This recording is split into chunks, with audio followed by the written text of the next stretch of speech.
Dublin, a European capital fighting back from the dark days of recession brought on by the collapse of the Celtic Tiger. Now it's a thriving place with community, voluntary organisations and business all working together to rebuild Ireland. The Fumbly Exchange is an inspirational project in the Temple Bar district, and Can-Do Places Ian Scott is visiting to learn how its success can be transferred. There's two things happening in the world today. The first is there's more people working for themselves than ever before, whether they like it or not. And the second thing is there's more and more buildings becoming empty in towns and cities and villages. So what happens when you put the two together and you get people working for themselves in a building that was once redundant? That's where we're off to now, to see Fumbly Exchange, the inspiration, the brainchild of George Boyle, architect.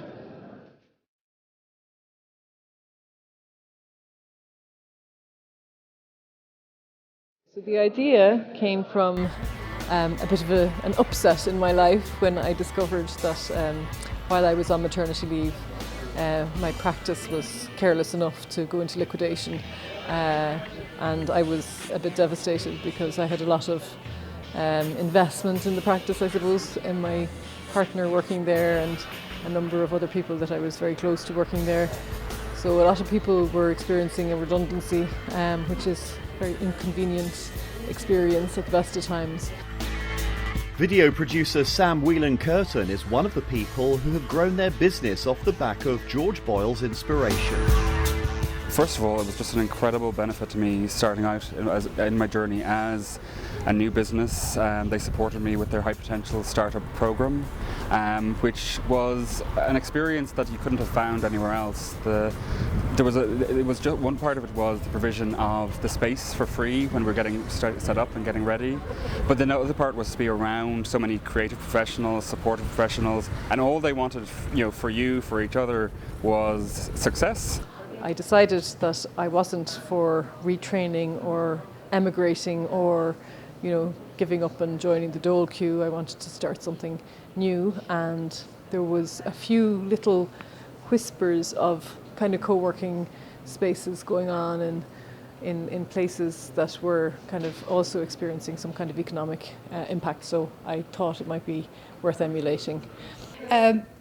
What's best about Fumbly is the community and the fact that everybody's sharing their knowledge.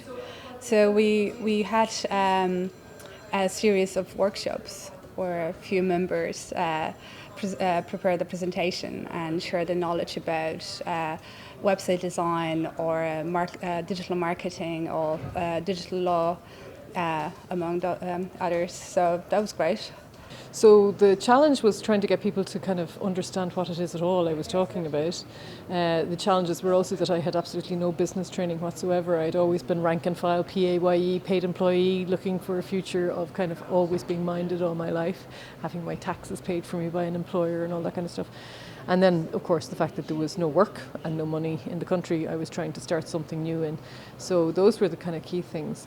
The opportunities, however, were that at the same time as the global recession, there was also this revolution happening in media, information and technology. So suddenly nimble, lightweight, mobile office space was a possibility. I'm a furniture designer.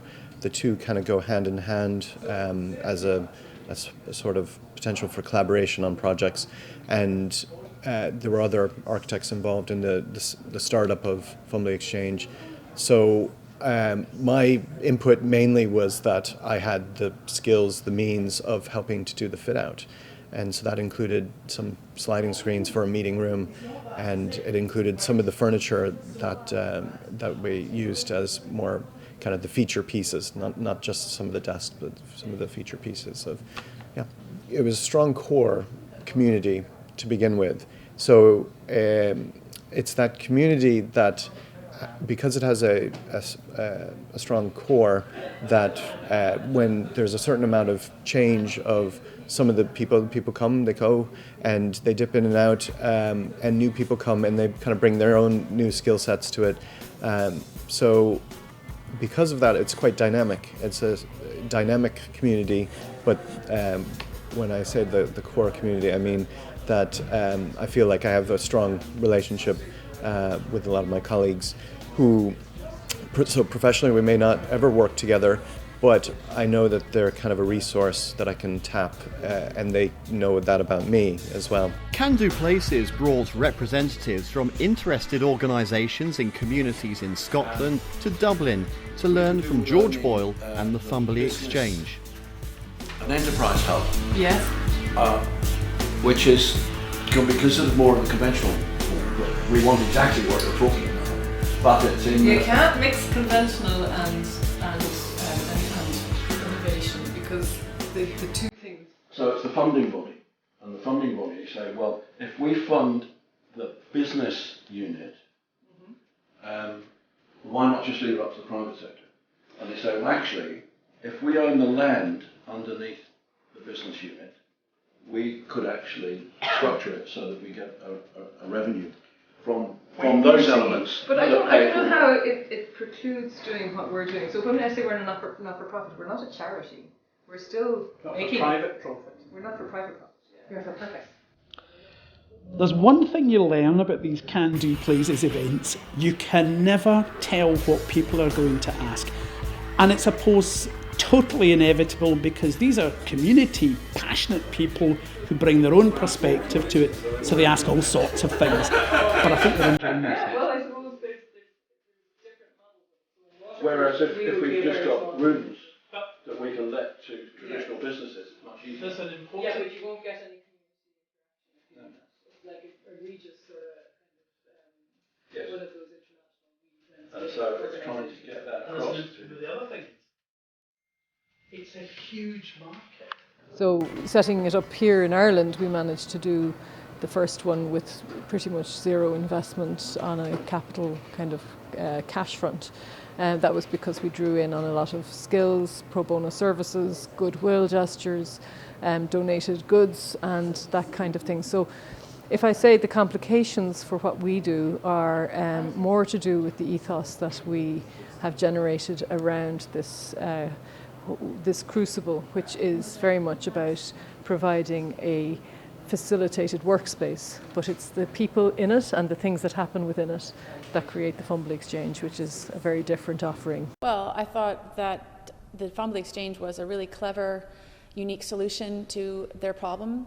They were also being supportive of each other, and with everybody having their different backgrounds and then working together on different projects, and then also working together for the good of their community, which they know needs them after the big economic downturn in 2008. I think that same sort of thing could be happening in Crieff. There's a lot of great talented people that live around here, and they want to live here, but they can't find space to work. So I feel if we could provide a place for them, it would grow, and it would provide more people using our town, which would be great for our town as well. We approached a landlord who was a former client of mine and asked him for a space. He suggested giving the space to us on a limited term for free until things got better. We decided that no, you have to establish a price point that will make things just that little bit difficult to reach for, but will still, encourage people to take the step. So it had to be just out of reach, but yet worth the effort. And that was creating a license agreement. So the easy in, easy out element of a license agreement, as opposed to a lease, allowed for us to go on make commitments on a month-by-month basis at a very low level, but still kind of enough to kind of really challenge everybody and get them moved. Very interesting, on 3 floors to find what in effect is 75 businesses operating from there. Admittedly, 1, 2-man businesses, but that's really good. And that's really something that we can take heart from and take forward within a people's context. So for me, there were 4 key aspects for Fumbly. First of all, George herself, who was clearly driven by circumstance to do something positive. I thought she made a great leap of faith, and I think that whatever she did, she would be successful at. The space, the particular space that we'd visited, I loved how the workaround had been done with who mingled with whom, where the opportunities came, and the collaborative work, opportunities for collaborative work came from. The people that were there, it was a real mishmash, a real mix of creatives, of people who were clearly not going to stay there for very long but just needed a bit of support or a space to work. And that, I think, added to the success of the space, and everyone being able to support and help each other. But from my perspective, as a bid manager, it was the regenerative aspect that worked really well. And by that I mean taking an empty space, building a thriving business in Fumbly itself, but also supporting new business for people to come along, have a go, regardless of how long they wanted to spend there. And it just hit home to me the fact that the space, the physical space itself, was less important than what happened inside. I'm fairly certain that George will ultimately move on from that space, and that her legacy will be a degree of regeneration in the area. One of the things that was very clearly evident when we got the Pioneer Group together is that for all the manifesto I had written and for all the mandate that was developing around the concept, it was nothing without the other people who came in. What we have found since then is that together we can create a lot more strength. It's like having low points that cancel out the high points. We work really, really well in each other's shadow. We support each other. We make things happen. It's like collaborate or perish. You survive only just about if you're on your own, but when you are surrounded by people who think like you, work like you, act like you, and can bolster you, you really can thrive instead of survive.